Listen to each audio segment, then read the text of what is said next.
ओम नमः शिवाय. Welcome to blessed by Mahadev 44. आता आपण बघत आहोत ट्विन फ्लेम कनेक्शन. याच्यामध्ये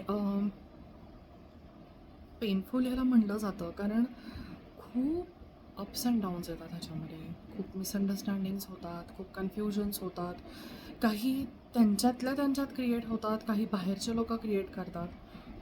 पण एक गोष्ट निश्चित असते, त्यांच्यातल्या त्यांच्यात होतात तेव्हा ते सॉर्ट आऊट भगवंत करतोच. पण जेव्हा बाकीच्या लोकांचा इंटरफिअरन्स असतो ह्याच्यामध्ये, ते वोंट गेट स्पेअर्ड. बिकॉज हे शिव आणि शक्ती यांचं कनेक्शन आहे.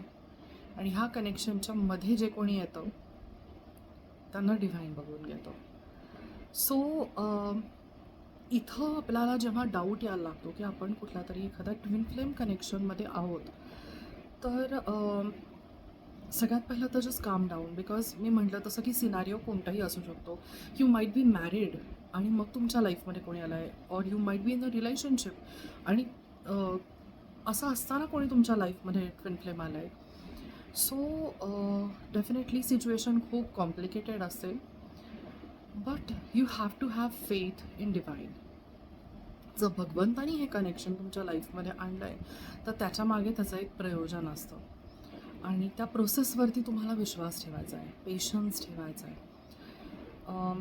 कसं असतं माहिती का की आजकाल खूप विचित्र झालं आहे. म्हणजे even females what they do is, लग्न करताना रिलेशनशिपमध्ये एंटर करताना दे सी की अरे ह्याचे असेट्स किती आहेत, ह्याचं घर आहे का, ह्याची गाडी कुठली आहे, ह्याचं असं काय आहे, तसं काय, प्रॉपर्टी काय आहे.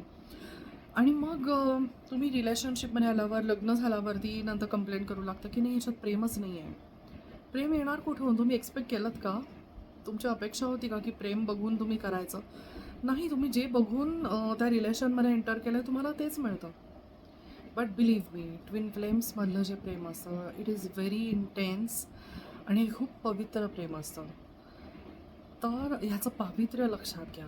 You are really blessed if you are into this connection. खूप कन्फ्युजिंग आहे, खूप चॅलेंजिंग आहे, but the journey is worth. Stay tuned with us for more details on twin flame. Blessed by Mahadev 44.